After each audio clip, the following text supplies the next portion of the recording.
Via Morgantini. Morgantino è una strada conosciuta, oltre da chi abita in zona ovviamente, ma anche da tutti coloro che per una partita o un concerto frequentano San Siro. Non siamo infatti così lontani dallo stadio. E se quindi in tanti possono conoscere Via Morgantini, ricordare anche il nome è già una missione per pochi. Mario Morgantini. Nato a Chiusi, in provincia di Siena nel 1920, ha vissuto, come si suol dire, una vita breve ma intensa, dedicata al servizio del suo paese. Una vita che si è conclusa tragicamente in provincia di Ravenna il 10 aprile del 1945. Mario Morgantini era un soldato del 22° Reggimento della Divisione Cremona, una formazione militare che giocò un ruolo cruciale durante la Seconda Guerra Mondiale. Dopo l'armistizio dell'8 settembre del 1943, la divisione Cremona venne trasformata in un gruppo di combattimento, impegnato nella guerra di liberazione contro le forze nazifasciste.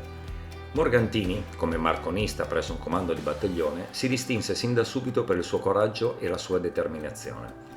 Nonostante avesse già partecipato a numerose azioni pericolose, Mario Morgantini non esitò a chiedere di essere assegnato a una delle compagnie più avanzate alla vigilia dell'offensiva finale.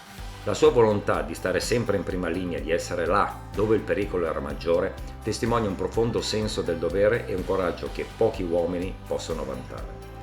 E fu proprio durante uno di questi attacchi che Morgantini si trovò a fronteggiare un caposaldo nemico. Insieme a un gruppo di commilitoni attaccò il nemico intimandone la resa.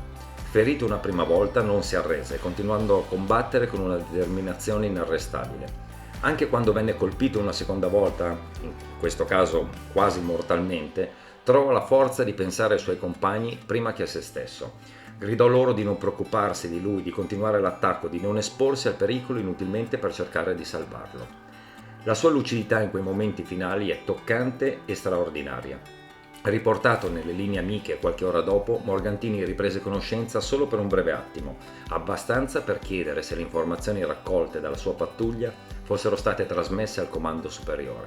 Spirò con un ultimo pensiero rivolto alla patria, la nostra, dichiarandosi felice di aver dato la vita per essa. La storia di Mario Morgantini è una sintesi perfetta delle virtù eroiche dei soldati italiani durante la Seconda Guerra Mondiale.